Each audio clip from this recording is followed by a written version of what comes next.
I'm your host, Jamal. I'm an amateur, don't forget the professional. Still competing, came back, fourth season. Still shooting till the score's even. I hit 2 and now your boy's heating. Up a little, fill up my cup a little. He shooting till I sizzle.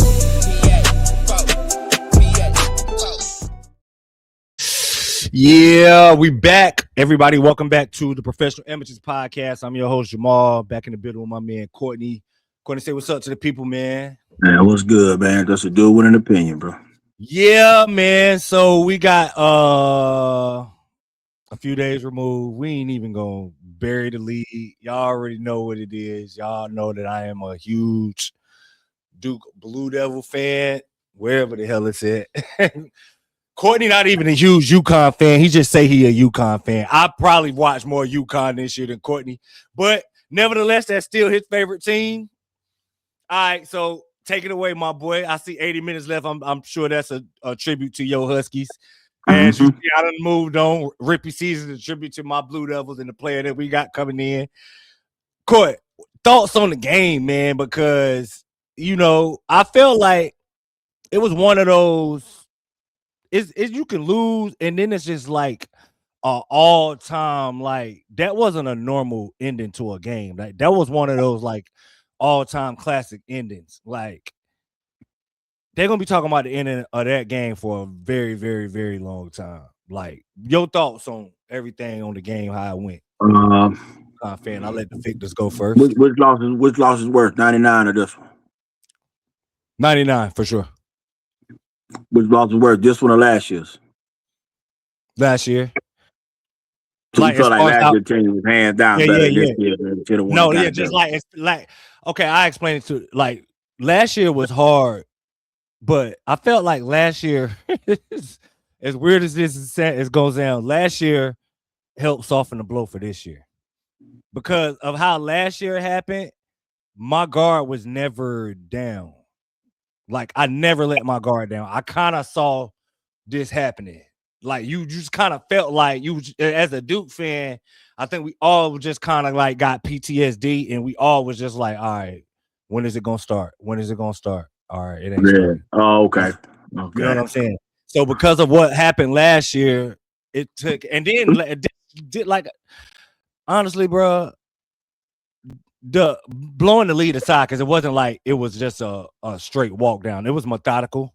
You know what I mean? Like, second half, UConn just played better. Like, we got up by 19 in the stretch in the first half, but we went into halftime up 15, I believe, right? But it was one of them things where you could kind of see it happening at the end of the first half. Like, we had a chance to go up 20 plus, and we like pissed off the last 2 possessions of the first half, and UConn cut into it. So you can kind of like see the foundation being laid. So outside of the comeback, the way the game ended was literally one of the, like, we've watched a lot of basketball, bro. Games don't end like that. not with teams that are at that level, no. They don't end how that game ended. So, like, the flukiness of it, honestly, it's a double-edged sword, because it sucks like, damn, my season ended like that. But when your season end like that, what can you say, bro? Like, you know what I mean? It's nothing that you could say when your season end like that. So the flukiness of it kind of helped, like, ease the blow too. Okay, so let me ask you this then. How do you feel about the John Shire angle of this thing, as far as the people shitting on him, saying he got all these one and done niggas? Is it fair, unfair? Is that what comes to being a Dookie? I mean, how are you looking at it from that? I mean, of course, I think it's unfair, but that comes with it. Like, I try to explain this to people, and I understand, like, if you don't like Duke, and it don't even necessarily have to be Duke in this instance. If you take a team, and you don't even necessarily have to not like them, but if you see a team and they have consistently, they're cranking out 2 or 3 pros on every single roster, and then you like, how did y'all not win it with this? How do y'all not win it with that? How do you not win it like that? Like, and it's just like, that's a really lazy talking point, because in all actuality, like, it's really hard to win championships. And like, you can, my argument all the time is your key. The thing you really want to do is build a championship roster. He does that. As far as winning the championships, bro, like, look at it. As a fan, I don't think people don't even realize this. Any team, you are the perfect sports fan for what I'm about to say. Most of your years as a sports fan, bro, is going to end in heartbreak. They just are. You're not gonna win. Like nobody cheers for a team that's winning championships over and over and over and over and over and over and over. Most of the seasons are going to end in you not winning the title. That's why you celebrate the way you do. Like, so I mean, it sucks that we couldn't close the deal with literally two of the most historically best teams in college basketball history. Right. But that's part of it. Like this is not the first. I cheer for Duke, but I've seen other teams like, damn, bro, how the hell did y'all not win the title with that team? Like, you know what I mean? It's been plenty of those teams. Like, the Antoine Jameson, Vince Carter team, in 97, 98 growing up, like the 15 Kentucky team. You know what I mean? It's a lot. It's a long list of teams that you just like in a tournament where you can only lose once and you got to win 6 straight. It's like crazy stuff happened, bro. And crazy stuff has happened to my team back-to-back years. The whole thing about Shire is Shire does a good job of building the championship rosters. I of course, it's going to be people that's like, Shire choke, he don't know how to win big games. People really don't understand neither. Like, literally, his first ever coaching experience was at Duke University in 2023. He's like, he had no other coaching experience. And for him to do the job that he's done, and like I can't even honestly remember a coach ever on any level just coming out the gate building championship rosters right out the gate. Like, that don't even happen. And like, so the fact that he's doing that, he's got to learn some certain things. Like, hindsight, everybody gonna be looking at it like crazy stuff. Like with John, why you ain't call a timeout? With Caden, why you ain't just hold the ball? Like, you know, when all actuality, I've been watching people throw skip aheads through traps like ever since Sunday. The amount of times that those passes get through, bro, like the one it got tipped, and now everybody want to, like, you know, it create a snowball effect of blame. Like, you should have did this, you should have did that. Like, John Shire is fine, bro. John Shire will cut through that mode, that championship mode. Like, it's only a matter of time. It's not like if he'll do it, is when and how many times. Because if you continue to build rosters, like, the man is 70-6, like, in the past 2 seasons, bro. Like, 70-6 is crazy. Right. Give me that. You know what I mean? In 2 seasons. So it sucks that's the narrative. And it's like, as unfair as it is, like, that's what we gotta own that. We gotta live up to that, bro. Like, we the ones who blew them games. We gotta sit on that. Like, it do suck. That's the narrative people gonna want to paint and run with it. But honestly, if you a Duke hater, take it and run, bro. Y'all deserve this lap. You know what I mean? Because the fact of the matter is, we should have beat Houston last year, and we should have beat UConn a couple of days ago. Like, Mullen should have never even got a chance to throw that damn shot up. You know what I mean? We should have put UConn away when we had the chance to put him away. So, you know, it is what it is, man. Okay. And for those listening, the reason why I gave him the first 9 minutes, because who gives a fuck we beat Duke?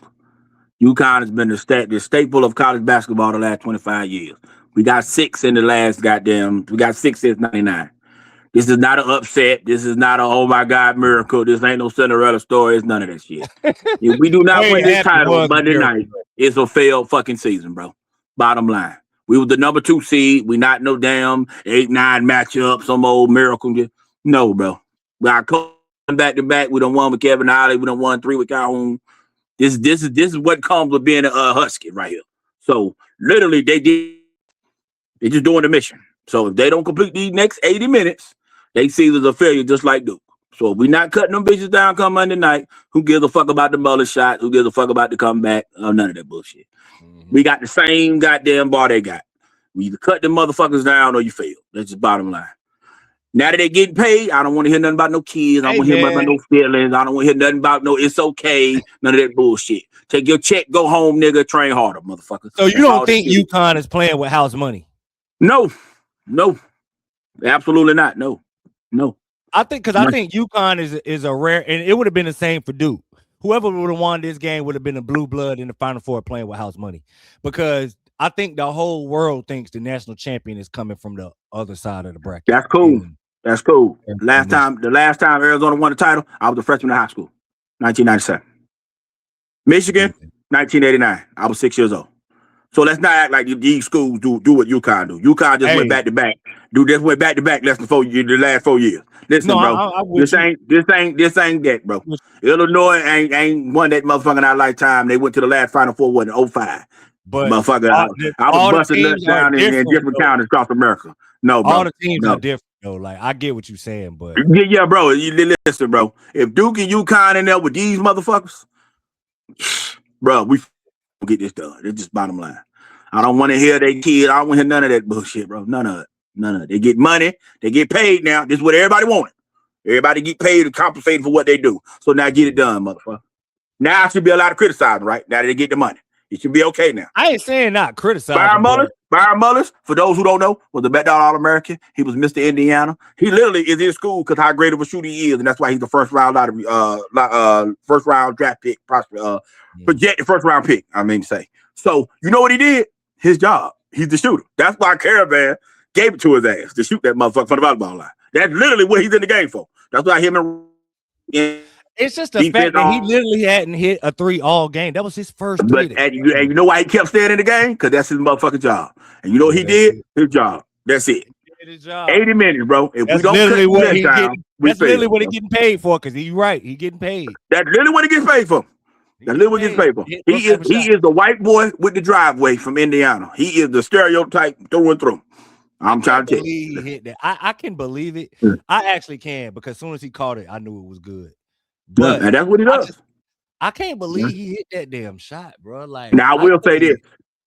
I thought we should have got a technical for leaving the bench and shit before the game was over. And Hurley headbutting the damn ref. Yeah, I thought they should have got the free throws for that. You know what I'm saying? I mean, pop to the ref for keeping his composure.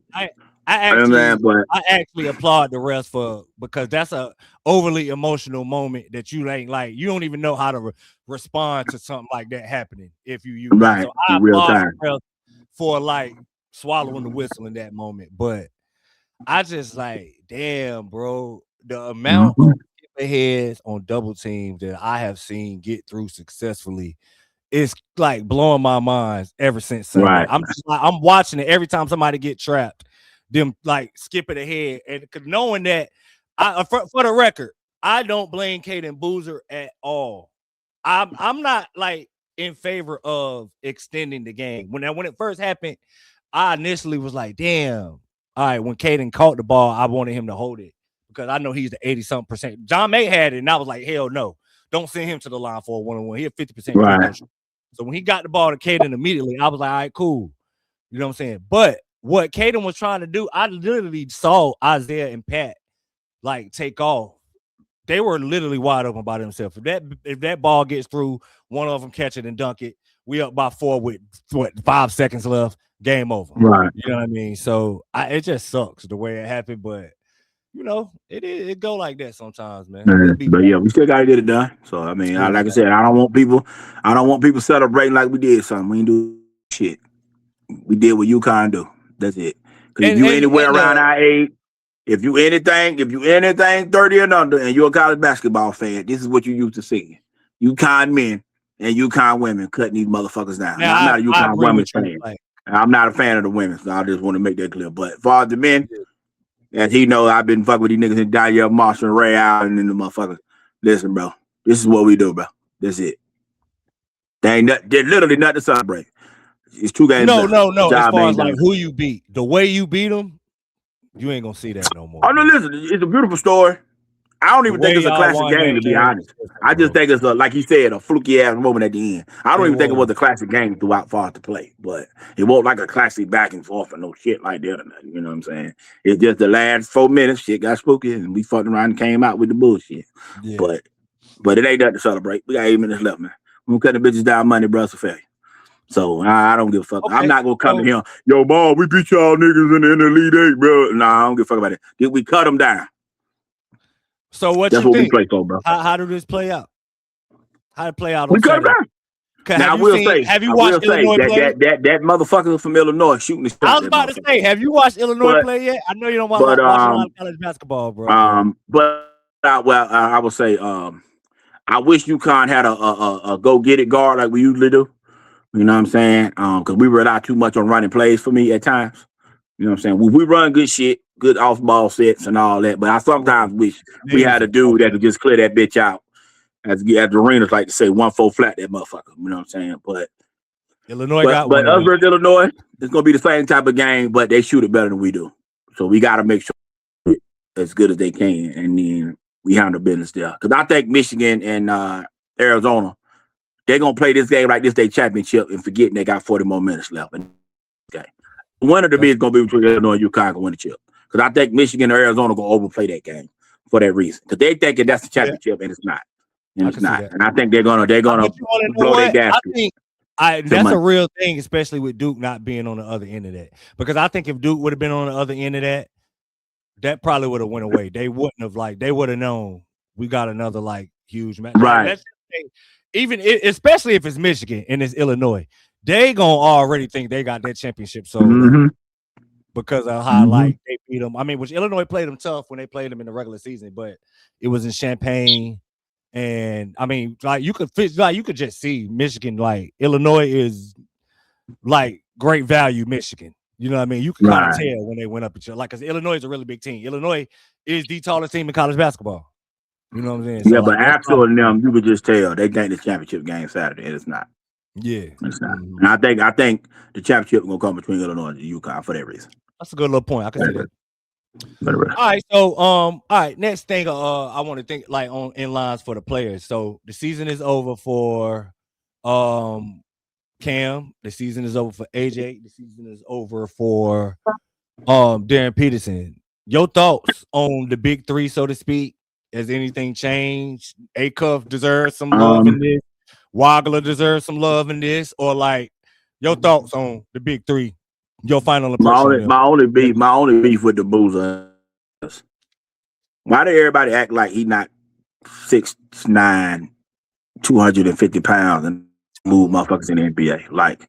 Y'all do know his strength will translate to the NBA, right? Y'all do know and he's gonna get stronger with age. And even if he don't, even if he don't get stronger, why we acting like Mobley a bodybuilder or something, or Jared Jackson Jr. a bodybuilder, or fucking Miles Bridges or goddamn why do y'all think Boozer just can't move nobody? And let's say he goes to any team other than Sacramento, he not going there to be the franchise motherfucker anyway. He's going to be a contributor, a dude that can get you 15 and 10 and have enough skill set to do some pick and pops here and there.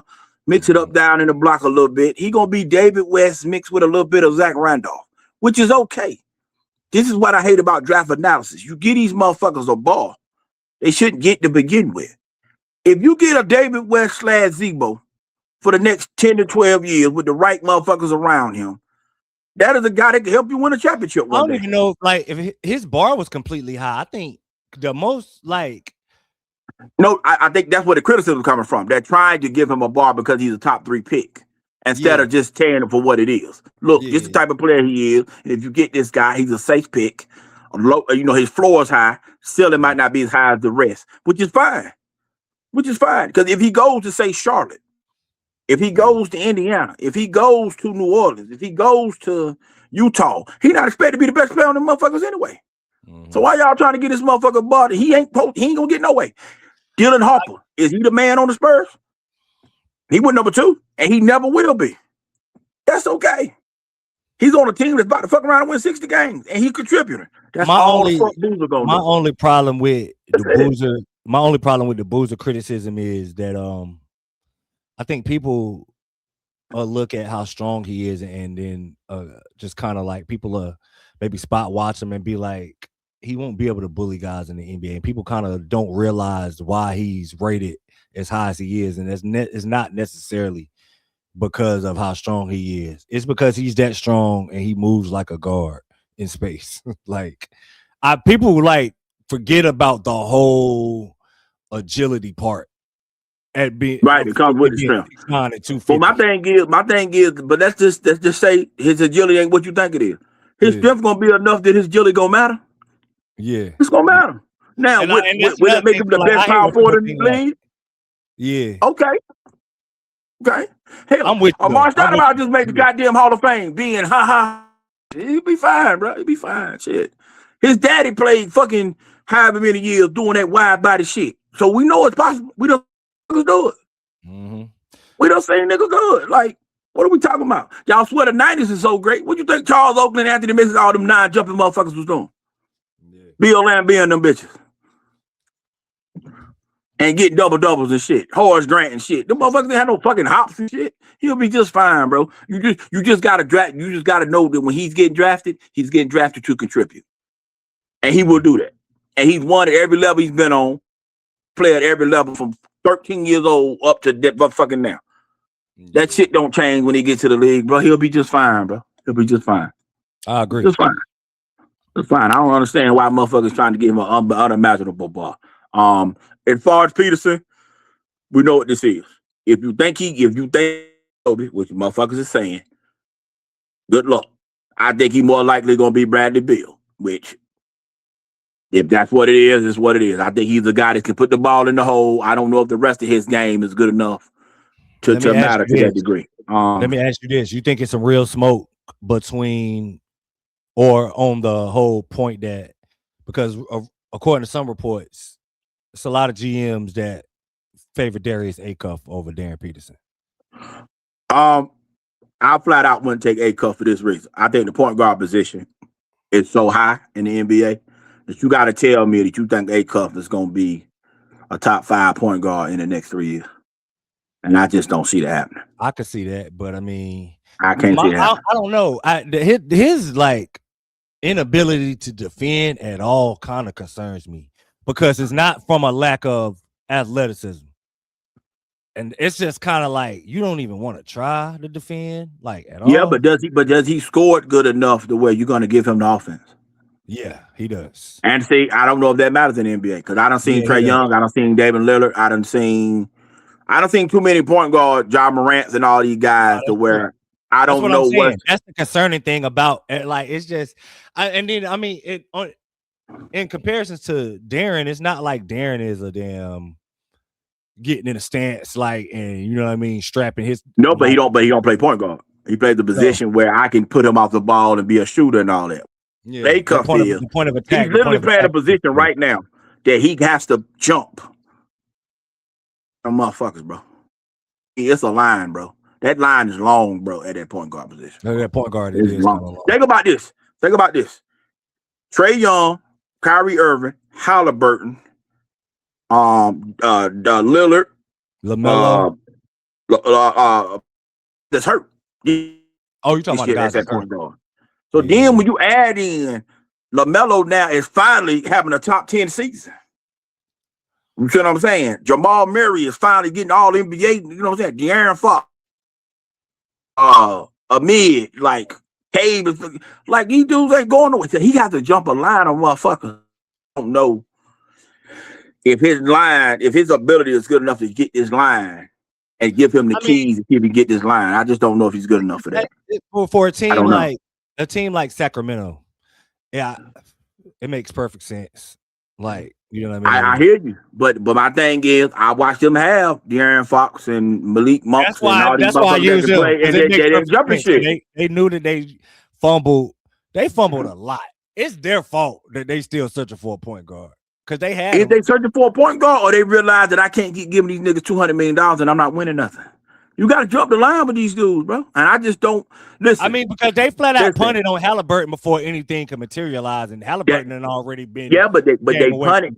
But remember, they punted to get a 20, 10, and 5 center that helped them have the best season they had since Chris Webber was there. Yeah. Remember, they got the bonus out of this deal. All I'm saying to you is, if you take Acuff, you have to tell me that Acuff is going to be good enough one day to be a top 5 point guard before the rookie contract is over. I think he can. And I just can't. Listen, bro. Dejounte Murray might be the 18th best point guard in the league. And that motherfucker is a 27-7 point guard. Yeah. The line is just so long at that position that other than Brooklyn, right? Other than Brooklyn and Sacramento, there's no other team going to give him the keys and say, bro, go. Yeah. And I just don't know if that's enough. You know what I'm saying? With all these guys. Like, CJ McCollum is 20 a night in Atlanta, bro. And he is what? The 22nd best point guard? That position is deep, bro. Like, that motherfucker is deep. And he has to cut the line a lot to get to what we saying, bro. I just don't know if he can do it, bro. Think about this shit. Darius Garland, James Harden, all these motherfuckers is out here at that shit, bro. Like, I just don't know, bro. I just don't know if he can cut the line, bro. I don't know. I mean, I don't necessarily know if it's that, because I see what you're saying, but let's say like Brooklyn do get him. I don't even really think that you lend him to necessarily cut the line. You just need some sort of improve. You need a piece. You got to build, like, not that every piece that you land is the one piece that like end all be all piece, but sometimes when you're a lottery team and the two teams you name, they just gotta land pieces, especially like Brooklyn just gotta piece together like talent. In the same way that Oklahoma City did. You know what I mean? Just so we clear. I'm agreeing with you if he picked at number 7. You saying over Peterson, and I'm thinking in the top 3 range. Once you go top 3, the conversation is different than if you go number 7, number 8.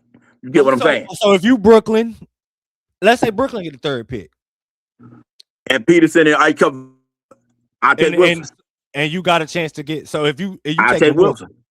I will take Wilson before I take Acuff. I wouldn't take Acuff. Got to cut the line, bro. I just don't think he can. Listen. Okay, so it just, I don't know. It just really all depends, because I don't know. I feel like Wilson is locked in the power forward box. I literally don't think he can play nothing other. And I feel the same way about Cam Boozer. I feel the same way about Cam Boozer, by the way. But this is my argument. If you take Wilson, right, for these teams, at least with Wilson, you're taking a chance on a valuable position that if he hits, you know you're going to get a real guy compared to Acuff hitting. Is like, okay, you can play. You get what I'm saying? Like he gonna have a borderline superstar / because remember, if you're a point guard that average 18-7, 18-6, that ain't nothing now. Like all the point guards can do it if you give him the right. You know what I'm saying? Yeah, he would have to cut the line. I think some of his intangibles, bro, like, you put this kid in a situation where he like training like a pro, living like a pro, and like match that with the intangibles he got that I saw all year. I think he got like real special potential. I mean, I was saying this in the beginning. I think he had if you higher on his ceiling than me, yeah, I ain't gonna argue it. All I'm saying is, if it's him and Wagner, him and Wilson, him and Peterson, he's 4th for me on the list, just based on the position. And I don't think he's cutting the line. Because at least with Wagner, for example, he can at least be a Tyler Hero type nigga where, like, if he can shoot it, because he can play the 2, he's 6'6", you know what I mean? I can at least do something with him at the position, you know what I mean? Wilson, like I said, power forward, I can use him as my first big off the bench. I can use him in some 4 or 5 lineups. I can do some shit with him. I can make him a defensive motherfucker, you know what I'm saying, at the 3 at certain matchups, whatever the case may be. And then with Peterson, he plays the 2. I ain't got to worry about him at the 1. I can make him Benedict Mathurin at worst. 6 man off the bench, shoot that motherfucker, man. You might average 16 to 18 points a game off the bench.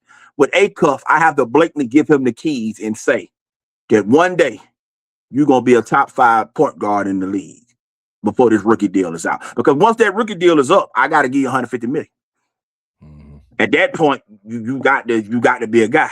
I mean, you just have to be. And I done seen Trae Young, I done seen the Dame Lillards, I done seen De'Aaron Fox. I done seen too many guys where they don't get it done, and I'm just not gonna take a chance on him. I'm just not gonna do it. Do I think he can play? Yes. Do I think he can hoop? Yes. But out of all the teams playing in the league right now in the playoffs, my team is the only one that's relying on the point guard trying to win the motherfucking time. Yeah, mine is the only one, and the argument can be made that it should be Cat. And if we don't win it, y'all know who we're going to try to get. That motherfucker in Wisconsin for this bullshit. So, like, if you take Acuff, you got to literally have a mindset he's going to be a guy. And can he play like a Jamal Murray type, where if you put him with a star player off the ball, can he shoot it good enough? I mean, you see what I'm saying? Like, is he enough of a combo to where if you got a star, could he play off that guy? We kind of thought we would see that this year with Malik Thomas, but he ended up being so good that Malik Thomas had to play the complimentary role. You see what I'm saying? You see what I'm saying? Yeah. Like, I don't know. I don't know if you can do it, bro. I don't know. And mind you, I think the kid can play. I think he can play. But he's getting compared to the and Stephon Marbury, because we all know that was Marbury's biggest issue. Yeah, he was Marbury. Yeah, See, and see, I think that's crazy. See what I'm saying? But that's where we at with it. You know what I'm saying? Like I said, I wish him the best of luck, but I wouldn't take him top 5. I wouldn't take him top 5. I wouldn't. I wouldn't. Now, with that said, I would take him over Flemings, and I would take him over who's the other guard that's in that back? Keaton Wagler, Kingston Flemings. I'm missing one. The Alabama kid. I take him over the Bama kid. LeBaron File. Yeah, I take him over the Bama kid. Yeah. Now, with that said, I take him over the other 2 guards. You wouldn't take him over Keaton Wagler though. No, okay. I don't. But I view him as a shooting guard. I don't view him as the point. Yeah. I view him as a shooting guard. I think Keaton Wagler, man, is an interesting case. He's got a Kevin Martin. He kind of reminds me of Tyler Hero-ish feel to me, to where I think he could average 20 a night in the right system because he can shoot the hell out of it. Yeah. Nipple got me believing that if he can get to 15 a night, worst case scenario. Fuck a nipple, I wouldn't touch Wagner neither because he white and all that bullshit. But whatever, fucking. That's nipple done converted you. Hey, as long as it's one of my boys. No. Because this is the thing. This is the thing. I knew Knipple could shoot. I just think Knipple could shoot it like this from day one. And the fact that he's done this from day one, I have to believe that Wagner might got the same chance. You know what I'm saying? Now, I ain't saying he's going to shoot at 43% and all that and set the record. But hell, if he make 183 instead of 200, that's phenomenal for a motherfucking rookie coming in 6'6" and shoot the basketball. You know what I'm saying? So he's made me believe, okay, if I can get a guy in the right spot, right role with guys, because remember, Knipple don't have to be the man. All Knipple have to do is do what he do best with the team he's on. Brandon Miller, you the mismatch guy. LaMelo, you the playmaker / pick and roll dude, and all Knipple have to do is be the secondary guy and fill in the gaps and then shoot the hell out of it. Wagner has made me believe that if you Indiana with the 5th pick, fucking New Orleans with the pick, and you want to put Herb Jones on the bench, put Trey Murphy at the 3, you know what I'm saying? You could do some shit with him and shit, whatever. So, like I said, A-Cuff wouldn't go top 5 for me, for sure. For sure, he wouldn't go top 5 for me. Interesting. Wow. All right. So I just want to get your thoughts, man, on I know you said you didn't watch the before you switch. Peterson is strictly a mindset thing. You either believe he's serious about basketball now that he's out of college and he's quote unquote where he wants to be. You think he's mentally weak motherfucker and I ain't about to take a chance to deal with this fucker. That's just basically what Peterson is. You know what I'm saying? So yeah. Just so we clear on Peterson. All right, so I just want to get your thoughts real quick on you said you didn't watch the McDonald's All-American game last year. No, last night, right? I watched most of it. I ended up going to sleep on it. But I just tuned in to watch Deron Rippey and Cam Williams. Just like, even though you don't get a lot, you don't get anything actually from these games. Like, you know what I mean? If you didn't watch them in real game settings, trying to evaluate a player in an all-star game is like one of the dumbest things. But people do it. They try to all the time. It's really weird. It's really weird. Yeah, because I think you don't be realized there'd be a lot of people first time seeing a lot of these guys, so that's what they go by. So, yeah. I think that's forgotten. Now, if it weren't for TikTok and Instagram and stuff, you wouldn't see highlights of 90% of these people. Like, they ain't grow up like we grew up, where literally all you knew was a nigga name from a magazine and shit. And it literally was the first time you seen them. So the game was taken a little more serious because you didn't know who you was playing. You didn't see him in the AAU circuit. You know, so it was a real thing to be the best guy from Illinois playing the best guy from Florida, playing the best guy from North Carolina, and then the best guy from Texas. That was a time because you literally didn't see them guys before that week of practice and then, you know, seeing each other in them games. So, so you got people got to remember the competitive fire that we had as far as trying to make your name. It don't exist the same way now. You know what I'm saying? Like, people don't realize, bro, we didn't get no clips of nobody until like 2002, yeah, 2003 type shit. Like, that's true. In the 90s, bro, it won't no. You had to get it from like a news broadcast, like somebody from the news clip that shit up real quick or something, and then you got an article or some shit, and you was the damn sports player of the week in Sports Illustrated and shit like that, and all that crazy shit. Like, it was a real struggle to see a motherfucker back then, bro. Like, you know, inside stuff and all that really mattered when we came up. That's the only way you seen motherfuckers for real. And interviews and shit like that. Shit, like, So have you seen anybody from the class, from the 27 class? Like, The is only two anybody kids I that's want to caught see, your eye? the only two kids I want to see is the Crow Junior kid and Stokes.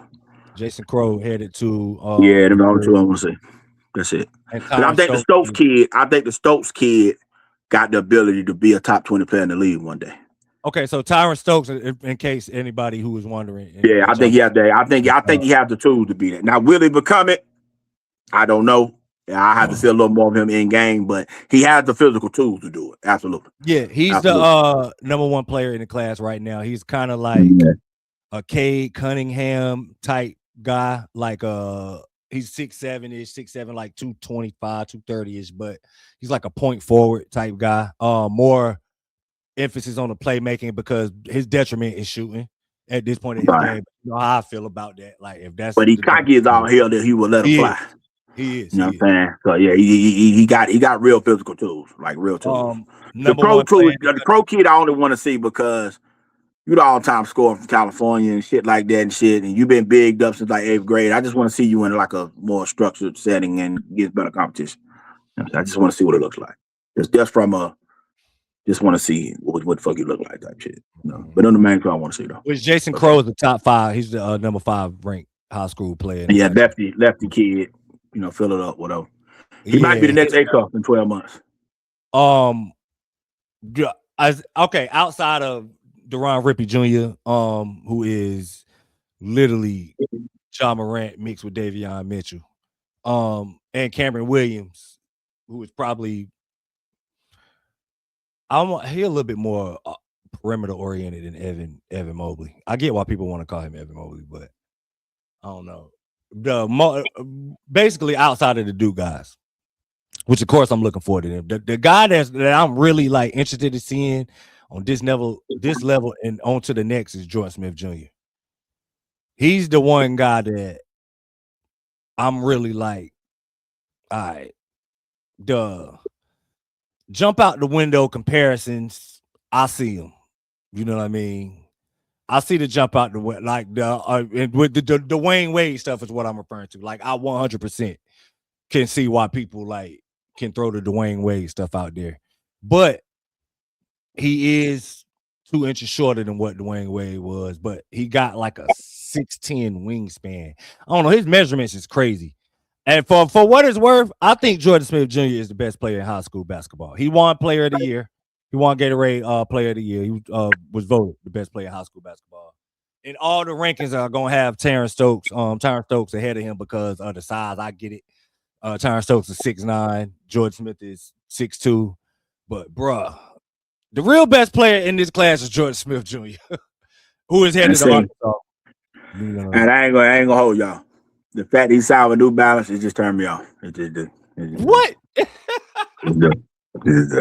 A guard kid from the hood wants some New Balance sneakers. It just turned me off, bro. It just do. Man, that's crazy. Yeah, that kid is special, man. He's one of the guys that I think can have like, as far as this class, it's not as many. This class is clearly not as deep as the previous two, but there's a couple of guys that I feel like can be special in this class. I agree with you on Stokes. I think Stokes got like best player in the NBA type ability if he turned it on one. Like he can for real be that. I also think Jordan Smith Jr. could be a future Hall of Famer. It's like I 100% could see that. Hall of Famer? Yeah. Well, you know what? Go to the next shit, man, because I'm already made it. I don't even want to get on that shit. Go ahead. Go to the next shit. I'm about to say, you know it. I don't even want to get on that. I don't even know. I think he's one of them. Jordan Smith Jr. is one of them guys that could be like really special. I don't think it's a lot of really special guys in this class. I do like Cam Williams. I do like Deron Rippey, who are Duke's recruits. But I don't know. As far as special, Jason Crow's a guy that's pretty good. I do love the athleticism of Jackson Richardson. I like the athleticism of Brandon McCoy too. I just don't think Brandon McCoy can shoot it really good right now. But hey, anybody from Sierra Canyon? There you go. No. You're not messing with nobody from Sierra Canyon. No, sir. If you use a urinal and you went to Sierra Canyon and you going to the NBA, I ain't fucking with you. No. The women, holla at me. Hey, The bro. men, get the fuck on. No. Them Um, Sierra Canyon dudes don't do shit. No. that's crazy. No. Yeah, I don't care about the precedent. Hey, listen, Theo you ain't got to Ratliff care. I just got two boys Desire that. Williams, BJ Boston, and them motherfuckers. Fuck McCoy. But what do that got to do with Brandon McCoy? Listen, it ain't fair, man. I'm just letting you know. It ain't fair at all, bro. Like, what the hell? Bro, he went to Sierra Canyon, bro. I can't fuck with him. Just straight up. So did Bronny. Hey, listen. All up on the canyon, all be mid. I like Brandon McCoy, though. Brandon McCoy can hoop. Hey. You know what I mean? He got, listen, y'all, he got a good heart. I don't. He's undecided right now. He's a Call me John Q. Somebody need to find me a new one because this ain't where that motherfucker ain't worth a damn. No. He would have said no. Yeah. Your reason for not liking him ain't got nothing to do with him. Hey, listen. Basketball player, and that's kind of crazy. All I'm saying is in 24 months, when he ain't shit, just remember I said so. That's all I'm saying. So I don't know. It's a couple of guys in this class that I like. It's not as deep, in this class. So this would not be the year to miss the playoffs next year. Like, right. I don't know, but I do love Rippy and Cam Williams. Though I'm not gonna lie, Cam Williams got some real tools, man. Like some real tools. He just a little frail, 6'11", 200, and he more of a small forward than a power forward. Sound like a normal Duke bitch to me. Might be a red flag, but he's really tight. I watched one of his workouts like 2 weeks ago, and I was like, yeah, he could be the best player in the NBA one day. Like, because the offensive ability is there from the jump. He literally can guard 1 through 5. A true rim protector, all of that. And offensively, like, he's skilled as hell. He's just not physical with his skill on the offensive end. You know what I mean?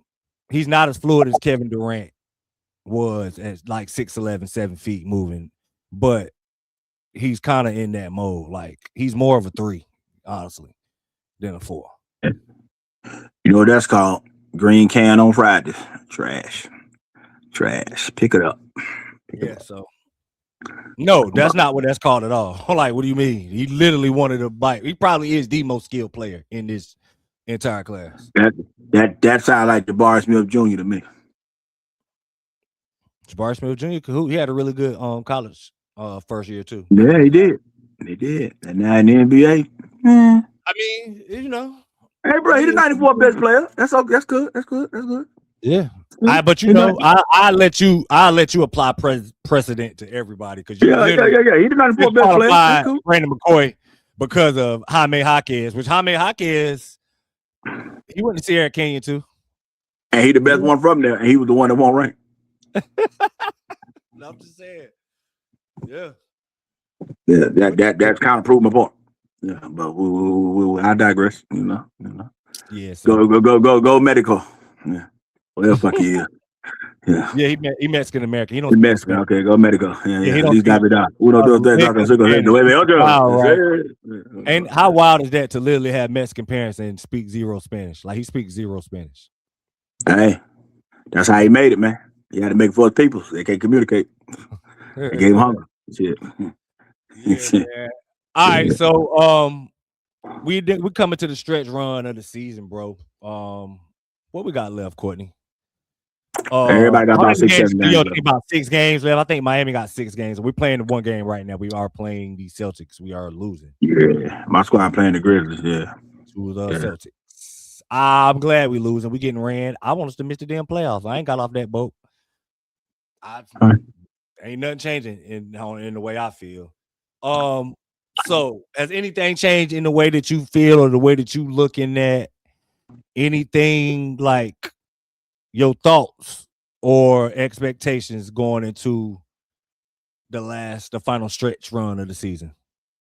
Okay, so this is rant mode. Okay. Okay, I'll start with the East.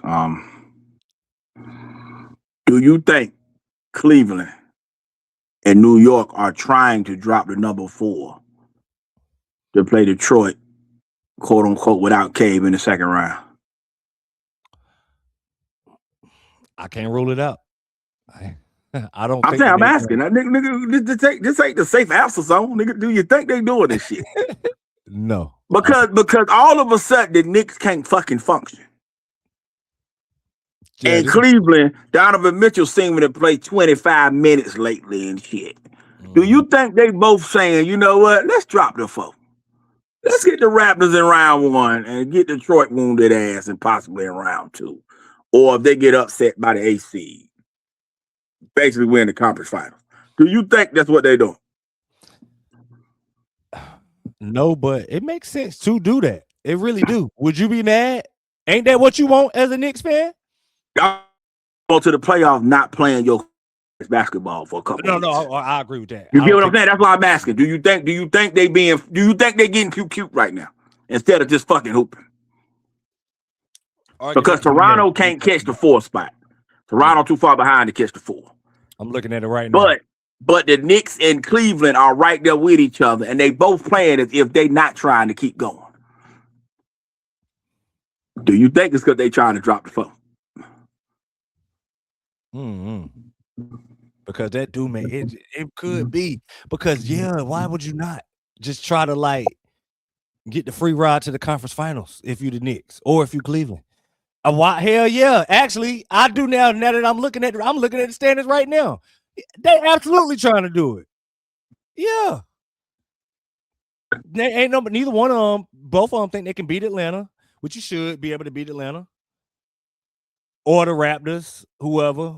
The problem is it get dicey if Philadelphia get that. And that's why, and see, Miami, I think Miami trying to get, or if Miami mess around and get and I think Miami trying to get the 8th seed. Because lately they ain't been playing the same shit. No, I think teams are trying to get Detroit, bro. I ain't gonna lie, I can't rule it out. I cannot rule it out because why the hell would you not? Why would you not want to play Detroit right now? Why would you not, right? Yeah. Okay. All right. My next I really don't want to make the playoffs, but I see it though. Like if we get the 8th seed and beat Detroit without Cade, and then get a matchup with Toronto or Cleveland, you could be in the conference finals. Bruh, we'd be the worst conference finals participant in NBA history, but we'll be there. But you'll be there.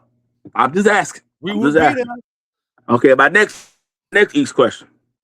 Yeah. When Giannis not winning around, going on 3 years, and not making it at all, does he need to drop out of the top 5 in the league?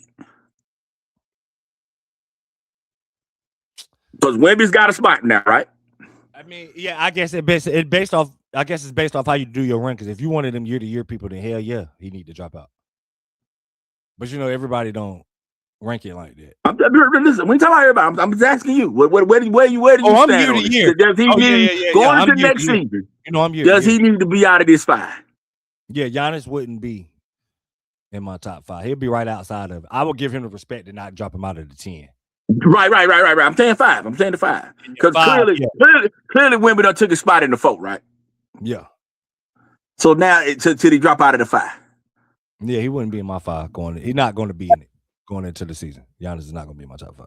Okay, which leads to my next question. Who's the second best power forward in the NBA? Power forward?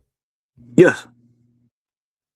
Probably. Because when we look at Mobley, when we look at Banchero, when we look at Chet, when we look at all these guys, Jalen Johnson, when we look, all these guys are kind of all in the same group. Scotty Barnes, and I'm counting Tatum as a 3 for the record. Who are we looking at as the second best power forward in the NBA? You count Karl Anthony Towns as a center? As a center, yes. Okay. All right. Okay, so in that, they are all that. Siakam is in this too. That's what I'm saying. They all in the same. But who's 2 to you?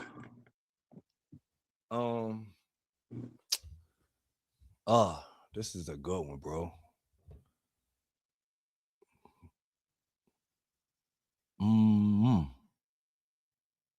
I don't know. Okay, just for the sake of it, I'll say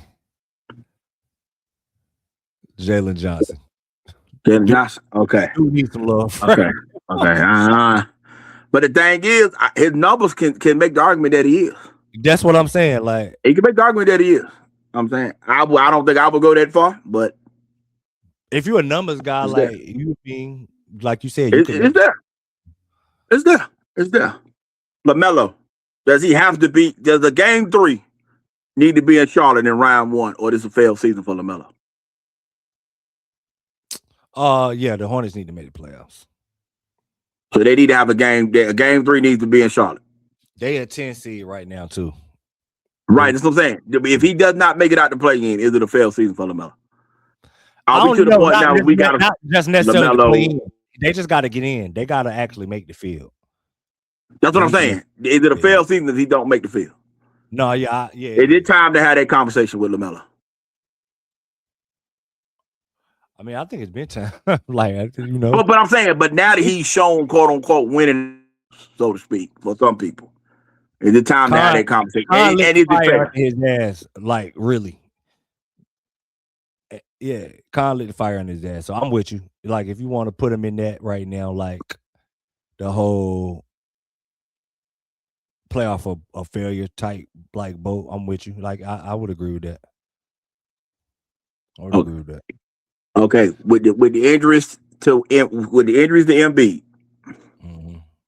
Anthony Davis injuries, the emergence of Jalen Duren, the emergence of well, it ain't really no. Well, checkers are 4.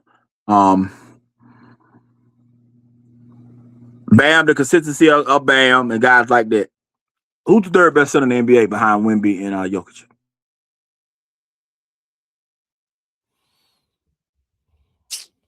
Bam. You think Bam is the third best center? Bam with so we did an all NBA team the old school way. Bam will be your third team all NBA. I think Bam should be third team all NBA. Somebody asked me that on TikTok Live about a week or so ago.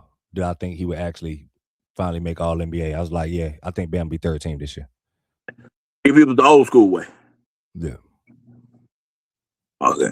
Who would be the 6 forward if it was the old school way?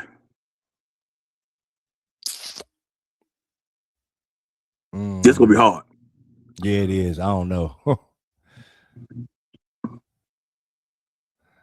Damn. Well, would Brown be considered a guard or a forward? Put him in forward. That's fine. Put him in forward. Who your other 5 would be? Damn, this is gonna be hard. Cunningham. Would Cunningham be considered a guard? He's the guard. Yeah, he's the guard. Yeah, Cunningham would be considered a guard. The old school way, who would be the 6 all NBA forwards? Yes. Damn, bro. I don't know. Kawhi and Brown to be team 1. Who to be other 4?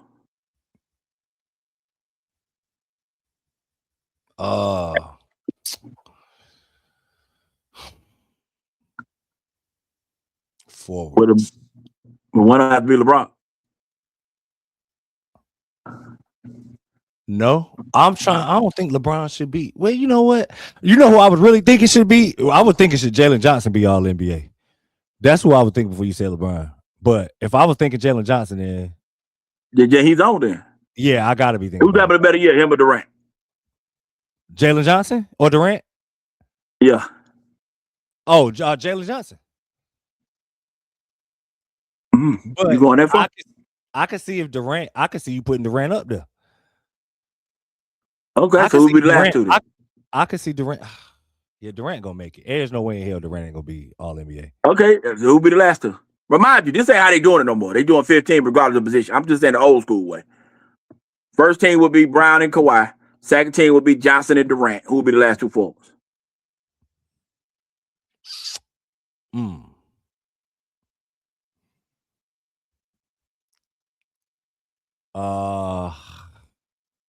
Damn, bro.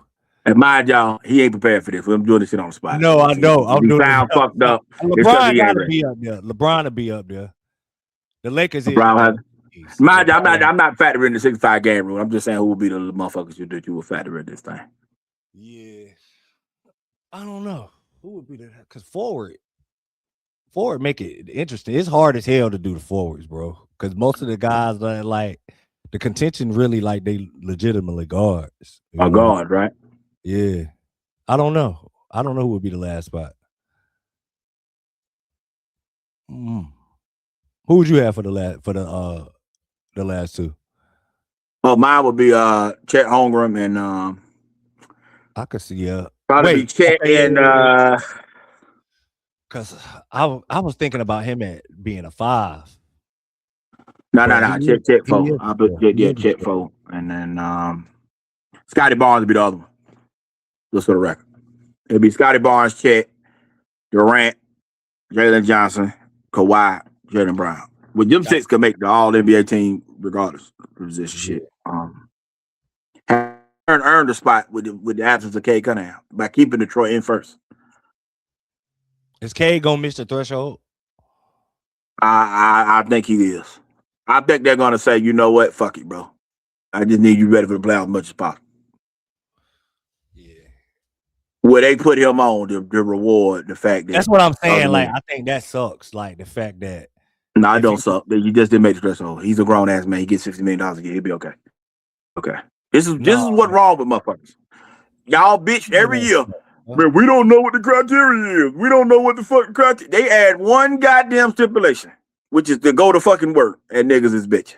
He don't make it, bro. He'll be okay. I ain't saying that. All I'm saying is that it's what sucks is that before the horrific injury, he was literally MVP candidate. Like he won't even just have a really good year. He was having one of the best seasons in the NBA. You know what? And to play hot take here, it's his dumb ass fault. Why the fuck you diving on the floor against the fucking Wizards? Stupid ass nigga. Why do the who you playing matter? You play the same way against everybody. No. Yeah, you do. See, you couldn't play for me. You couldn't play for me. You want to pick and choose, so you play hard. My star player ain't got no diving on the floor against the motherfucking 15 and 60 fucking Wizards. That's your dumb ass fault. Stupid ass. In hindsight, you said it in hindsight. No. Bro, you ain't never heard me talk about taking no charges and doing no dives. That shit is stupid. The floor is undefeated. Ain't no reason to hit that shit in a quote unquote one possession. That's why I hate this right here.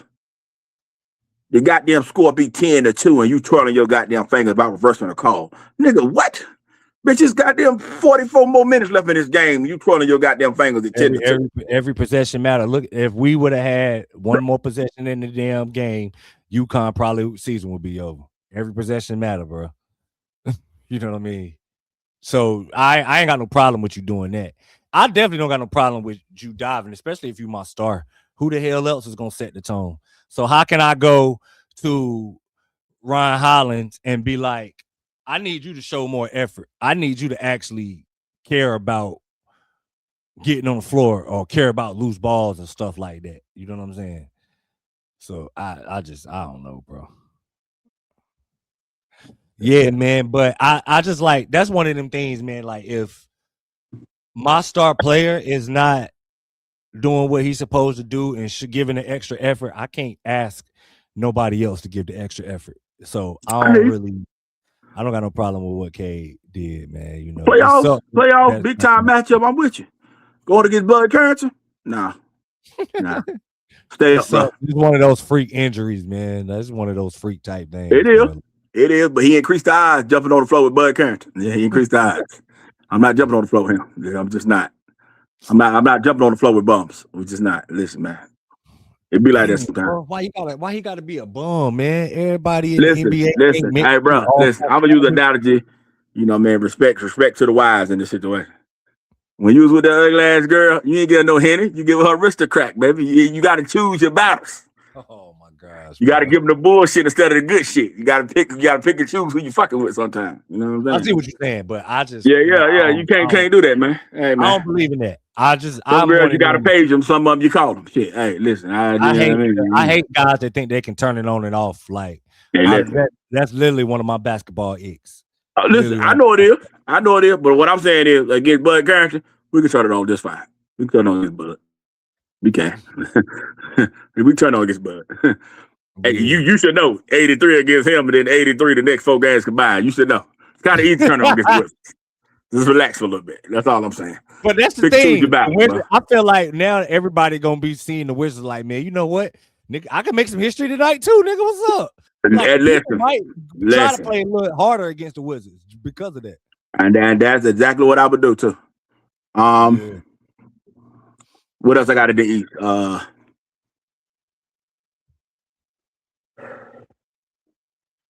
Mobley. Any chance he get traded if Cleveland don't win around? I think everybody up for grabs. Except Mitchell in that right? Yeah. Same thing with the Knicks and Bronson. Everything up for grabs if they lose early. Everybody but Bronson, right? They moving Karl Anthony Towns first. It's gonna start with him. Right, but for sure, everybody up for grabs. Everybody up for grabs other than Brunson, yeah. Any chance Paulo Banchero done with a Magic after this season? Or do they fire Jamal first and then see it out first? I think they're gonna fire Mosley, but Paulo being done is right there behind it. That's what he right there, bro. Right there. So you think it's a possibility it could go down with him? Yeah, I think we can see both. Yeah. Mm-hmm. You see both scenarios. Okay. Anything else I got East related? Oh, boom, here go one. Any chance Bam asked out of Miami now that him and his girl is like becoming celebrities? No.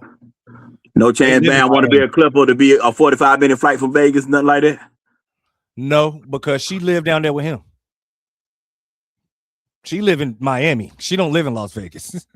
So no chance of nothing like that happening for basketball season. You know, okay, people ain't signing up.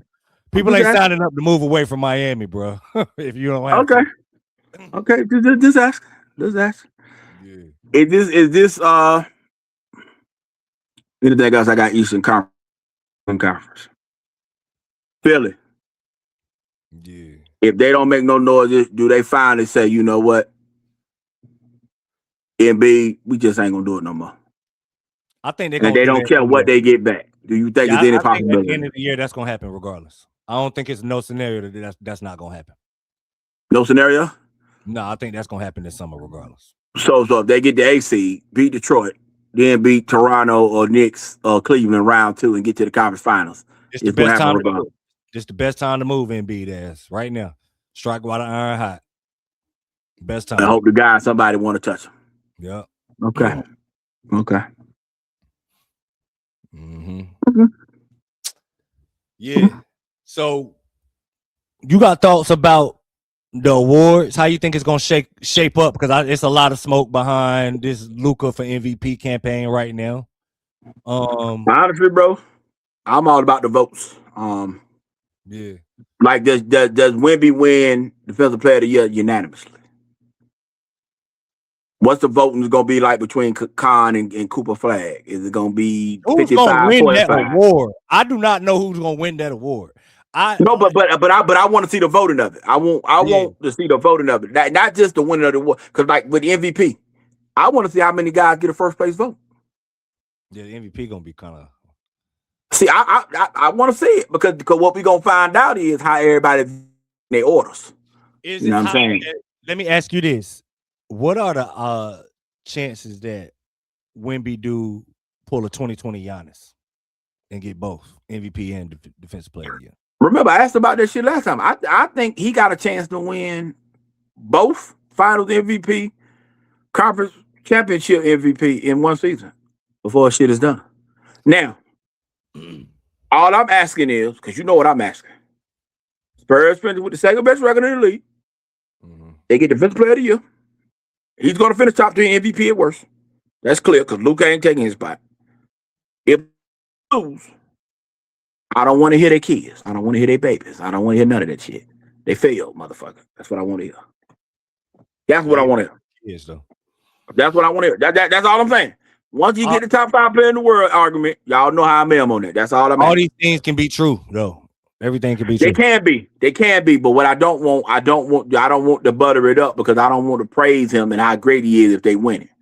I need the same energy if they lose it. That's all I'm saying. That's all I'm saying.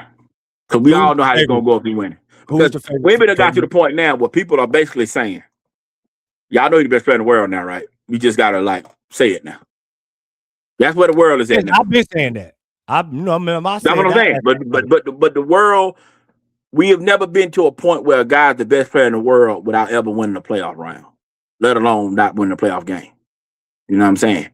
We're at the point now where guys are basically saying, I know he's the best player in the world, and we don't even give a fuck that he done enough yet, so to speak. You know what I'm saying? And that's what I'm not feeling. Don't change the ball because you quote unquote want to be ahead of the curve. No, bitch, jump your ass on the curve, motherfucker. Get your ass up there first. That's all I'm saying. Let's get up there. You know so who's the favorite for MVP, in your opinion? I think Shea has to win it. But Wemby going to talking and saying the shit he's saying has made people change their vote. That's why I want to see the voting. I think before Wemby started talking, I don't think the voting was close.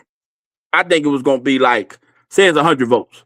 I thought that Shea was going to win 80 of them shits.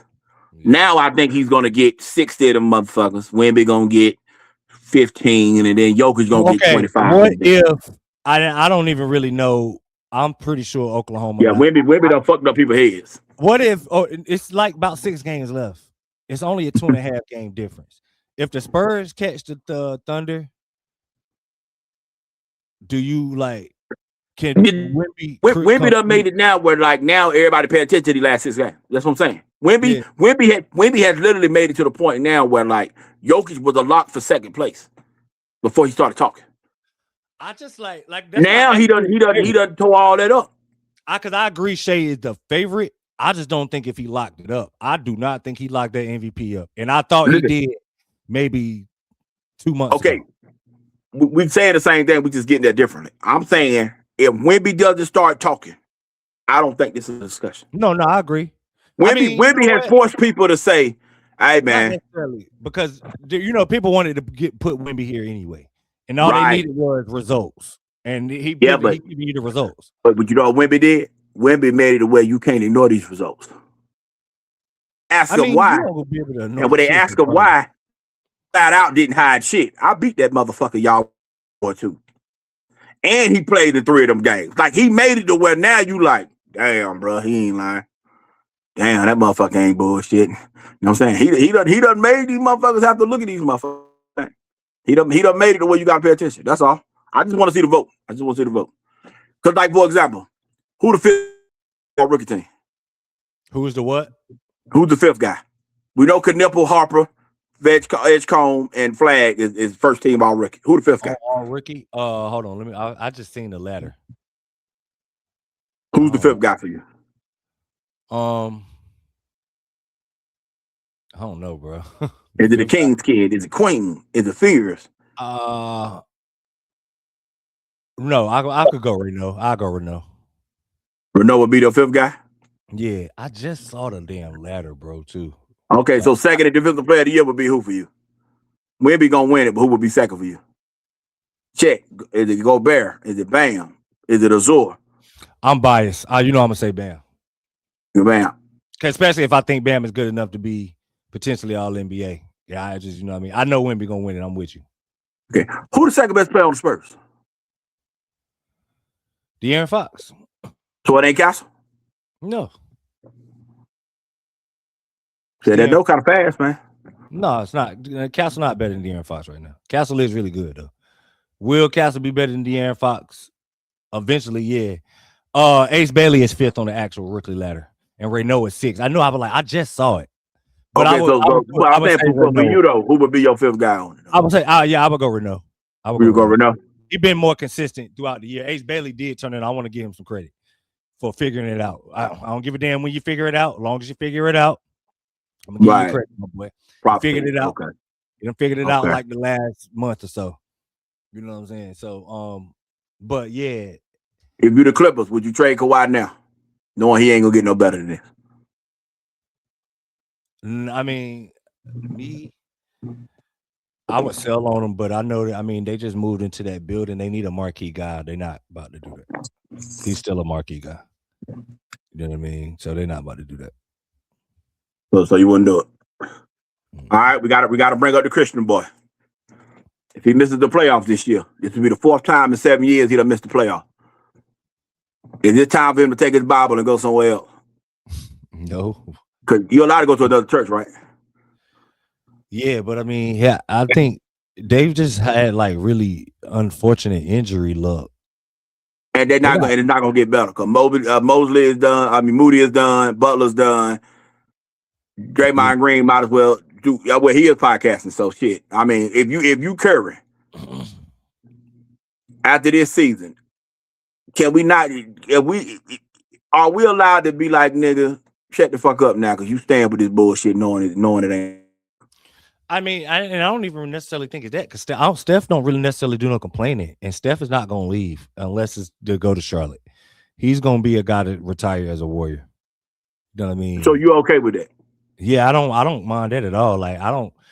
He's already done enough championship winning. Like his legacy is what it is. It ain't like Steph can.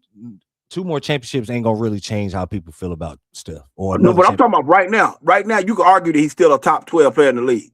Can we cap him in the discussions now that we know that you're not even a playoff lot no more? Is it time to be like, bro, move aside? No, it's because you would think he would be a playoff lock if they had like any one of these top guys. If you give them the injuries that they had, they're not gonna make the playoffs, especially in the loaded Western Conference. So I wouldn't necessarily say that. Like if you would think you are a playoff lock if you got a healthy roster and Stephen Curry is at the head of your roster. You feel me? They just haven't had and he ain't been healthy. You know what I mean? He been part of the health problems too.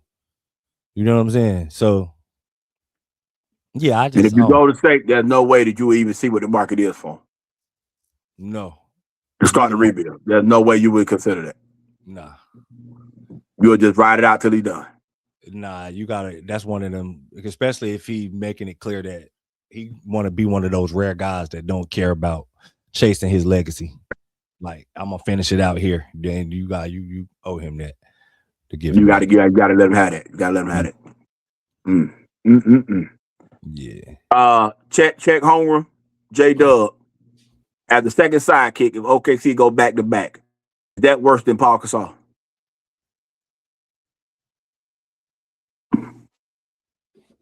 I had an argument with somebody earlier in the week about because they say Kobe had a back-to-back with the worst sidekick possible to win it back-to-back. Which I said Detroit with Joe Dumars. I was about to say, why was the kid I was arguing with was like half our age, so I kind of was like, the J-Dub and Holmgren take the cake if Shea pulls this off. Whichever one you think is second. I don't even really necessarily think that it's even bad because like he got all-star sidekicks. It's not like that he just carrying. Yeah, but is they the worst? Is it worse than Pau Gasol winning back to back? What he had? Is it worse than Pau Gasol? Is basically what I'm asking. Because the argument was it just run as the precedent of what the Lakers had in 09 and 10. And part of the argument that dude was having was that Shea is doing it with a worse roster than what Kobe had in 9 and 10. I mean, because he thinks this guy thinks that Shea can have a better career than Kobe. I don't think that because he will have 2 MVPs, he will have 2 Finals MVPs, which will be more MVPs than Kobe, the same number of Finals MVPs, and then he would have went back to back, and have done it with the best record in the league as the man, which Kobe had never done. I was about to say because I don't think the Lakers was the best team in the NBA, so this won't the same. Like Shea on the best. No, they had top 3 records both years. But no, they won't flat out the top team in the NBA. No, that's what I'm saying. But they had top 3 records both years. I don't want to make it seem like they was like the 9th best record in the league. They won't. But it ain't one. That's what I'm saying. Because the dude argument is that Shea peak will be higher than Kobe's, and if he keeps this up for 7-8 years, he thinks that he can pass Kobe on the all-time list. He's got a legit argument. That's a legit. And part of his argument was that this roster is worse than that 9-10 Lakers roster. I don't think that this roster is worse than the roster Kobe won with, though. I'm old enough to have seen both of them rosters. But I mean, then again, we don't know how this one is going to end up. Kobe ended up playing with Hall of Famers. Like Powell ended up making the Hall. You know what I'm saying? Like, yeah, but he was saying that Bynum is better than Hartenstein. Odom is better than any forward. He said Odom is better than any forward that's on any backup forward that's on OKC. How many All-Stars Lamar Odom make? None. Okay, I knew that. I was just Chet and J-Dub got one. How is it Lamar Odom flat out better than them? Are you talking about just ability? Because he remembered how Lamar Odom could move at 6'10"? But that argument ain't worth a damn. Well, I thought this was results-based business. Mm. I thought this was results-based business. You know what I'm saying? I no, right. Now, what Kobe did, Kobe took a worse roster to the promised land. I'll give him that. Okay. He took a worse roster to the promised land. But Shai Gilgeous-Alexander is like, that is a legitimate argument that he could be potentially have like a better career than Kobe. Like if everything else stack up, he's already on a wild trajectory. You know what I mean? That it could be something wild. Yeah, I could see that. Any chance that after that was asked for a trade out of Minnesota if they lose her in round one? Oh, I could see that. I don't think he like Finch at all. I don't think they like each other. I think Finch really can't stand him. He just know he nice. He can't stand him at all. I think he hate his guts. He just know that man nice. And right now, he helping pay my bills. Like, you know what I mean? I gotta suck it up. But yeah, I can see that. You know what I mean? Because I don't think he necessarily really want to be there in Minnesota, you know. So there's a chance he could say fuck this shit. Okay. 0 to 100%. This is Durant last year in Houston. Oh, 87. He fucked that locker room up. Durant is a cancer, bro, on the low. So it's a possibility he could get the hell up out of there. Yeah. He fucked that locker room up, bro, with that burner shit. Like, and it's obvious, right? And bro, like, damn, man. You supposed to be the OG. You supposed to be the one getting him over the hump. How you the one fracturing everything before it even got a chance to build? Like, bro, get Durant out of here, man. Get him out of here. If you Houston, if Milwaukee called you and said, give me a Mid Thompson, Junior, couple picks, and you could have him and Durant together, would you do it if you Houston? No. Would you gamble on the 38-year-old? Nope. Or would you just move to 38? You'll just move to 38? Yeah, I ain't doing that in the West. That ain't enough. Nah. What's the first round matchup in the West that you want? Between Minnesota, Houston, Lakers, and Denver. What's the 4 or 5 matchup that you want? Hold on, let me put the standings back up because I was just looking at the standings. Lakers, Denver, Minnesota matchup, and Houston. What's the 4 or 5 matchup that you want as a fan to see? I wish it could be Houston, Phoenix. Phoenix can't catch up. That's what I'm saying. That's why I didn't include them. They can't. That's what I'm saying. I wish it could. Yeah, they can't. So what's the 4 or 5 matchup that you want as a fan? What's the 4 or 5 matchup that you want? The most realistic 4 or 5 matchup that we could see. They all can happen. Yeah, would be Lakers, Nuggets. That's the one you would want to see as a fan? Yeah, because I want to see Luka and LeBron and win or go home pressure again. Because as good as the season have, I don't really give a damn who you play. You can't lose in the first round. Like Luka Bron can't lose in the first round again. They lose in the first round again, it's all hell gonna break loose. And that's the team that really get their ass up out of here in the first round. You know what I'm saying? Yeah, that would be from a drama standpoint, that would probably be the one. That'd be the one you want to see. Yeah. Right now, Lakers are third. Right now it would be Lakers Rockets if the playoffs started today. Yeah, because they're gonna play each other in some kind of order because they're 3 through 6. So it'd be 3 versus 6. 4 started today it would be Denver, Minnesota if 4-5 started today. If the playoffs started today, 4-5 matchup would be Denver, Minnesota. It'd be Denver, Minnesota. Mm-hmm. Does Jokic get enough criticism for only having one chip like Giannis? No, because I think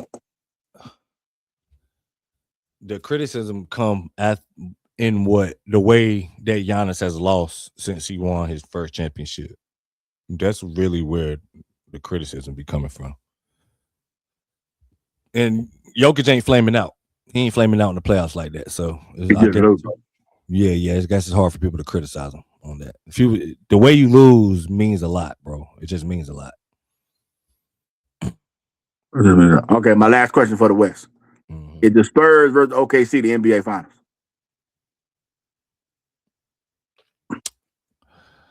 I don't know.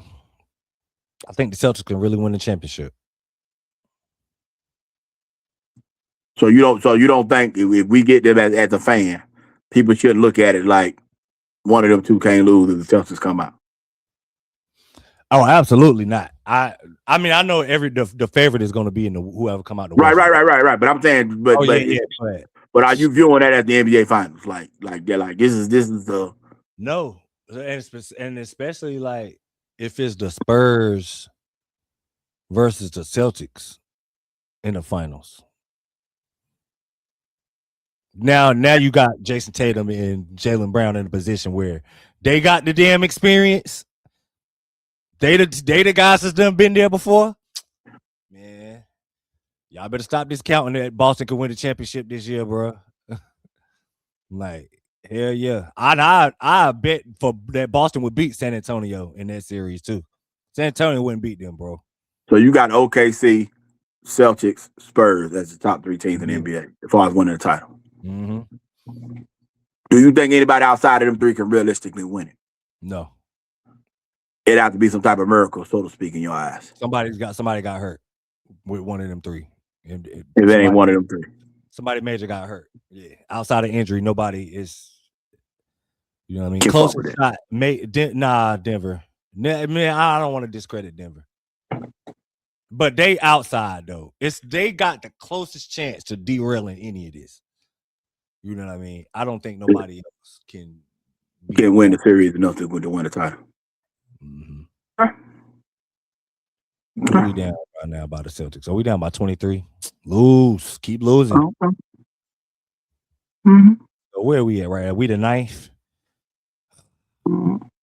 And before we log off, ladies, congratulations on the CBA thing. Now I want to see who's going to take the sacrifice to keep these teams together. I cannot wait. Because now that the money's higher, criticism and all that's coming, and they not paying y'all $1 million to try the best you can. They going to want some goddamn results out of you women. So I cannot wait. Because paying 7 figures is a lot different than 80,000. I promise you that. They going to want some goddamn results now, buddy. So I can't wait. I cannot wait. To the ladies, man. I can't wait. Because I think Kelsey Mitchell, she's going to be the first sacrifice. Because Clark going to get the max. Boston going to get the max. Clark. I can't see Mitchell. Mitchell, that's a really good case, but Mitchell carried them last year. Listen, we're in agreement. I'm just saying. Carried them, bro. But we know Clark going to get the max. We know Boston going to get it. The reason why they even max contracts is even here. She getting it. So, Mitchell, will she leave to go to one of them Magic teams to get her damn money? Because now that the money real, these women going to move a lot different. I'm just Enrique. She going to get the max. Her booth ain't coming. Are they going to sacrifice you? Enrique getting ready to get traded. Listen. She getting ready to get traded. I just want to know. Let me ask Mo. How many girls are you think worthy of the super max? The 1.5. Is it more than 5? No, I was about to say I don't think it's 5. Fee, Asia, Caitlin. I don't even think Thomas. Fee, that's it. And we both know Sibley ain't taking no discount, and Compa damn sure ain't. I cannot wait to see these women.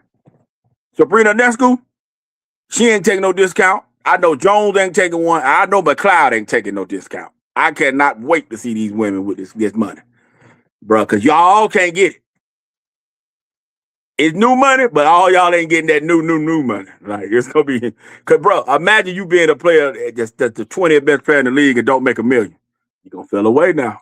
It's a lot different when it's 80,000, baby. I cannot wait. Somebody like Ryan Howard. She not $1 million player to me. Somebody like Alicia Clark. I mean, Aaliyah Edwards. Somebody like that. No. I'm talking about somebody like Deabra Hammer. Okay, yeah. The best player on the team. Plum gonna get it. Because Plum gonna get it. Rika gonna get it. But I don't think Rakia getting it. Yes, she is. That's a sex symbol right there. Hey, they not let her get out of LA. I don't think Rakia getting it. I could see Plum. Her talent it. is too crazy. And she a sex symbol. Oh no, she not getting out of LA. Oh no. She getting 7 figures. And she the face of domestic violence. Hey, listen, I ain't mean to make no joke of it, but I'm just saying. Because if Jet Magazine was still out, listen, she'll be on that motherfucker every other week. You hear me? Rakia getting that thing. Yeah, like, okay, somebody like Alicia Gray. I don't think she's a super max player. I think she's a 7-figure player. I don't think she's a super max player. Like, she ain't 1.5, but she 1.0. But the problem is, I think she's better than Ryan Howard. But Ryan Howard gonna look at it as are we equal? So I need 1 million too. That's what I want to see. That's what I want to see.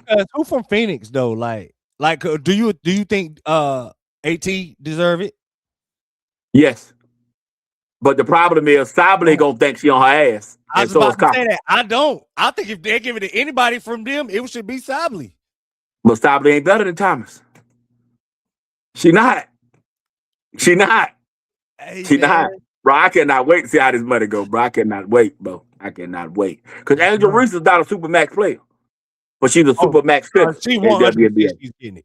She deserves to. I'm sorry, Angel. I 100% should have named you in this. And like the players that deserve it right off the rip. She deserves it too. As a basketball player? I mean, yeah. No. She's like literally not even like. She is hands down the best rebounder in the women's game. She's not a top 15 player in the league. I agree, but when you that's why I can't wait to see this, bro. I cannot wait. I cannot wait. Because it's not stuff to her game that's not dominant. Like she's the dominant rebounder, and let's not act like the off the court stuff don't matter. In these, no. She's going to get it because of the other thing. Yeah. She's not a super max basketball player. I can see the argument, but you know. But now Cardoso, that's 700,000. She don't deserve no 6 figures, 7 figures. No. Cardoso is like the 73rd best player in the league. Absolutely not. No. I cannot wait to see these women with this. Cannot wait. Because there's going to be some hurt feelings around that bitch. What about Jackie Young? That's what I'm saying. Between Jackie Young and Jackie Young is better than Chelsea Gray. But I can see Chelsea Gray saying, because we know Asia getting it. Between them two, who else get $1 million? That's what I'm saying. Jackie Young to be top 10 in the league. Chelsea Gray is not. That's what I want to see. Yeah. That's what I want to see. Yeah. Listen, we're in lockstep now that you see where I'm going. Listen, I cannot wait, bro. Because I'm with you. We know Elgin getting 1.5. Jackie ain't taking less than 1.3. I can see Chelsea saying, well, if she get 1.3, I need 1.4. I'm the point guard. I think Chelsea more important than Jackie is. But I don't think she's a better player. No, I could agree with that. See what I'm saying? Yeah, this gonna get interesting. Bro. I cannot wait, bro. I cannot wait to see how this money go, boy. Like Skylar Diggins, she ain't no 7-figure player no more. But she's the OG. But she ain't a 7-figure player no more. She the reason why Seattle was the title contender. Listen, Gabby Williams, I know Gabby Williams ain't taking a discount. Akuma K ain't taking no damn discount. And their best player might be the 19-year-old, Malanga. Yeah. I'm just saying, you can't get all of them 7 figures. No, Somebody got to take 6. Somebody got to take 500,000, man. I can't wait to see might who be won. the best player. That's crazy. She really might be, bro. Like, you know what I'm saying? Best player, bro. like a girl like Mayberry. What's her name? Marina Mabry. Boom. She ain't no $1 million player. She got the rap. But she is for the Connecticut Sun. Yeah. She deserves 600,000 tops. I can't wait, bro. This money gonna have some real fillers come out. And then you talk about coochie eating and press conference and runways and shit. Oh man, it's finna go down, bro. It's finna go down, bro. It's finna go down. It's gonna be some hurt feelings around this thing, bro. And Kelsey Plum should be a Supermax player too. Kelsey Plum, she top 5, top 6 in the league. Kelsey Plum. Kelsey Plum. Yeah, I can't wait to see this. Hey, listen, bro. The Fever situation is interesting because there's real money on the line now. Mitchell really deserved that money, bro. She deserved it more than Caitlyn. But this is not even a discussion without Caitlyn. Like, y'all don't even have the opportunity to get this money without the stuff that Caitlyn been doing. That's what I'm saying. And Boston as a big is so valuable because you can't find bigs like that. So you know she gonna get the match. That's what I'm saying. I can't wait, bro. I cannot wait. I can't wait. And Kelsey Mitchell is top 10 in the league, right? Yeah. Yeah, she is. That's what I'm saying. She deserves it more than damn. Really, bro. She deserved the money based off of what happened last year more than Caitlin Clark do. She carried. I'm saying. She flat carried Indiana throughout the whole season, yo. Just saying, bro. Shout out to the ladies, man. At least y'all getting this money, though, man. You know. Yeah, I can't wait, bro. Can't wait. At least y'all getting the money, man. Cause it's gonna be some hurt feelings around this motherfucker. Do you think that because they getting money now, like this big money, we're gonna see less and less like of the big names playing in Unrivaled? No, because they gonna want all the money. Do you think Unrivaled gonna continue to grow? It'll be fine because it's extra money. It's real money. Them girls ain't gonna give it that real money. Now, the Asians and them still ain't gonna do it. That's why I'm about to say, like, because but them other girls gonna still do it though. We still ain't seen Asia play. Like, let me ask your opinion on that. We'll get out of here. Are you disappointed in Asia? And she's like the main big dog who we ain't seen like cross that threshold. Like we seen everybody literally except for her. Listen, we had this argument before. Even though Asia's not a top 10 looker in the league, she went and got her a max player. So because you ladies want to lick each other instead of go get that max money, I can't be mad at Asia. You put your mouth on the wrong thing, babies. That's all I'm saying. That's all I'm saying. That's all I'm saying. Y'all putting y'all mouth on it, but not on the real one. That's where the money at, baby. Go where the money at. And because y'all ain't good enough to get it, I can't fault Asia, baby. But not even just from the money. Hey, just I got a salute. Standpoint of, I mean, not even the money thing because I think it's always about the money. Because if she didn't have the money, she would do it. It's like, but it's to the point, like literally, like now she got to be looking around like I'm like the only top player who's not participating. Like everybody's doing it, everybody's participating in this. You know what I mean? So now, just if Stewie didn't do it or AT didn't do it, if it's like no, literally, she's the only big dog that ain't stepped foot in this league. Also, the only one that got all the MVPs, the championships, and the top sellers Nike shoe. And she went and got her max player. Like Bam make real money for those who don't know. Oh yeah. Bam make real money in the league. Yeah. That one, man. Listen, that smile and them teeth ain't for nothing, baby. She went and got that man. Listen now. She ain't got to have a hotel for just game day. You feel me? Then listen, she did the right thing. Now she went and got that money. Because y'all don't want to get it. I don't know, man. Just as a competitor, I would like to see her participate at least. Hey, listen, she dominates when she play, man. Yeah, she do. I'm just saying, like, how you not gonna be a part of the one-on-one? Just for that alone. Because my Nike shoes before this new money made more money than all y'all. But it ain't even got to do the money aside. Like she wanted the women who she don't even fit in this money kind of category. She getting it. Like she don't fit in exactly. But the rest of them won't. Why you think Angel said out all year? Angel said playoffs come. I don't need this money. I'm a model and shit. Yeah, I don't need this shit. Angel was hurting. Angel been getting money. Angel like been getting big money since she was in LSU. Like, right. But she also participated from day one. You know what I mean? Like at some point, I'm Not not a even year about too, she did. money. I'm talking about the competitive nature of a hooper. Like, you arguably the best woman on planet Earth. And right. I mean, and this is Fee's league, but Fee playing every year. Fee right. out here. Like, you know what I mean? She just as much of a big dog. So is Breonna Stewart. You know what I mean? She just as much as a big dog. Like, and she out here every damn year from a competitive standpoint. Yeah, but this is different. Damn, Asia, how you don't This want is different though. And listen, I don't mean to sound fucked up, but Breonna Stewart is a baby daddy. Listen, bro. She got to pay child support. Shit, her relationship don't work. She got to go get that money. I'm talking about from the competitive nature of a hooper. I'm agreeing with you, but I'm also letting you know that everybody's motive to get the money ain't the same. She's really a baby daddy. I'm telling you that. I'm being funny. I'm being funny, but she's really a baby daddy, and she needs to get this money. And as far as your girl, she played year one, but year two, oh, y'all think I'm playing this year? Nah, I need surgery this time. I'm good. I'm straight. I mean, but she did have a injury where she had to get surgery. Listen, bro. I'm not saying she lying. Yeah. I'm just saying I don't think she had to have it right then. That's all I'm saying. Oh my gosh, there you go, man. Listen, I'm running the CBA. I got y'all to lead to make some money in the off season. I did you bitches enough favor. Surgery. Wink, wink. I'm tired. I played year one because I had to. Year two, I'm tired. That's all.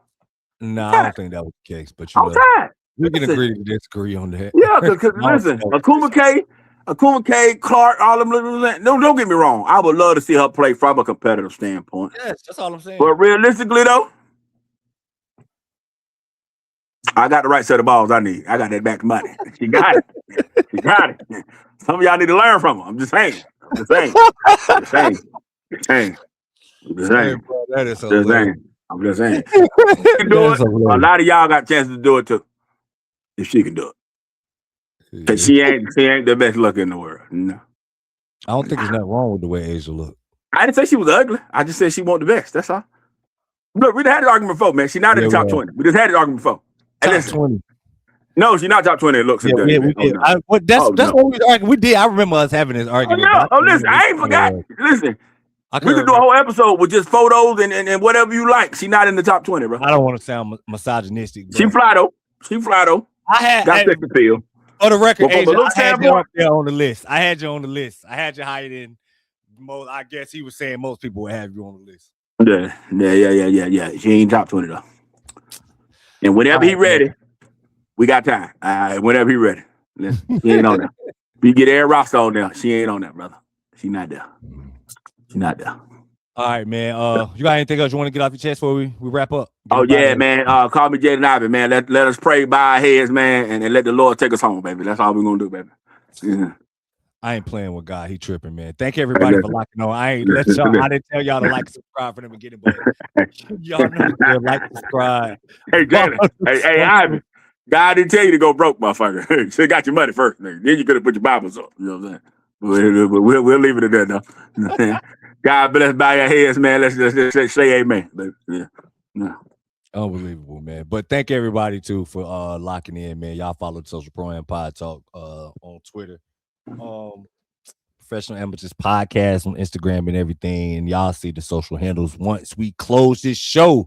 Courtney, with your lucky ass UConn Huskies, I hope y'all get smacked. And did you realize, I think it's like the last 4 seasons or 5 seasons, the team that has eliminated Duke in the NCAA tournament has lost the very next round. I can't remember the number of years. It's been the past few years. But history tells, since you wanted in precedent, people, history tells you that UConn will lose to Illinois on Saturday. Because y'all that's cool. And that's cool. And guess what I'm gonna say? We failed. Hey, listen, man. We don't cut them nets down Monday night. I'm gonna be so mad if y'all lose to Illinois, bro. Y'all might as well. Y'all gotta at least get the Monday, bro. Like, don't sell us like that, man, after looking y'all way to the final. We don't cut the nets down. It's a failed season, man. Damn, bro. It is what it is. Is that black and white? It is what it is. Duke fans, we up. Speaking of, y'all follow me on TikTok, the Brotherhood Breakdown, man. You know, still gonna have fun. The season over, but we got a lot of good stuff going on. Also, yeah. I am a part of the Crazy Cast too, so y'all can follow the Crazy Cast. And I think it's a Crazy Cast on YouTube. Look that up on YouTube as well. Y'all can like and subscribe to all of that. It's all my socials and for the record, my pod came from, since Courtney brought it up, talk about praying, and I'm not about to pray with the Lord. I'm recording another show with my mama tomorrow. Y'all can follow that on YouTube as well. So you know, just like Courtney said, I ain't got nothing to do with none of that shit. That's what I'm saying. I ain't got. And listen, Courtney be up here cracking his joke. That whole Jaden Ivey thing, we didn't even get to. I thought about it. I was like, I'm gonna leave it alone, man. I just, it's crazy. It is what it is, man. Amen. I wish the best for the kid. We're gonna leave it on there. Man. I wish the best for him, man. Go join your mama on the coaching staff. Yeah. Not for real. You're gonna be coaching our doggo next year. Yeah. We'll have to now, man. So all right, man. Thank everybody one more time for locking in. We'll catch y'all next time. We out. I've been ballin'. All I do is dream of rings. Teamwork make the dream work in the scheme of things. Stay tuned in, television, TV screen, take charge, I don't flop a lean. Try hard, can't stop a thing. Like Caitlin Clark, might shoot from the logo. Ma, this really number photo. I fight clean, no low blow.